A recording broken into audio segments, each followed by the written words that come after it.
Well, I think our guys have worked hard. We're trying to get our system in place offensively and defensively. So overall, I think we've been pleased. Certainly got a lot of things that as a coach you want to try to get in, but I think our guys are probably where we anticipated they would be at this point. Uh, Tough non-conference schedule. Can you just talk about how you shape the preseason or pre-conference so that your team will be at a peak or where you want as you enter conference play in January? Well, that's the hope. You never know how it works out. Obviously, that's why we go through it.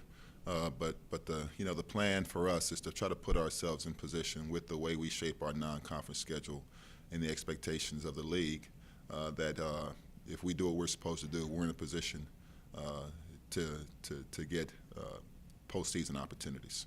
So that's what we look at. So the bottom line is like every other coach, you got to win. You got to put your team in position through winning to have those opportunities. Talk about a young leader that really defined your time at Alabama, Trevor Elfman. Well, I think Trevor's a guy, for us that walked in the door as a freshman and had an opportunity to have a tremendous impact on our team. Was a part of a team that had a chance to play for an NIT championship as a freshman and gained a valuable experience. And then last year was able to follow that up with a sophomore campaign that allowed him to be second-team all-conference pick. So he's a guy that when you look at our team, Andrew Steele is our only senior, fifth-year guy. And then, Trevor as a junior has probably logged the most minutes of anybody else on our team. So that leadership, that accountability, certainly as a point guard, I think you're defined by how you impact those players around you. Your ability to make the game easier for your teammates, and then also how you impact winning. So I think for him as a veteran, as a point guard, that's how I would like to see him judge himself and how he should be looked at. Can you talk about the four freshmen, and they really have no choice this year, the progression they need to make for you all to be where you want to be in the conference and throughout the season? Well, those guys, the four freshmen that you're talking about, with Nick Jacobs, Rodney Cooper, Levi Randolph, and Trevor Lacey, those guys got very valuable experience last year.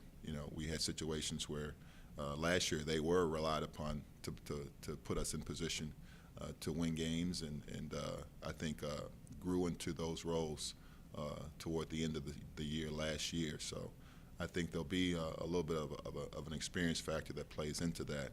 Certainly losing, a guy that for 4 years was an all-conference type player with JaMychal Green, and a guy in Tony Mitchell, for 2.5 years. That was an integral part of the success we had. Those are some big shoes to fill. Some other guys I think on our team that I would put in the same position as those freshmen would be a guy like Musa Gay, who was new to our team last year, coming off an injury, playing half of the season. So the improvement that he's got a chance to make over the course of this season.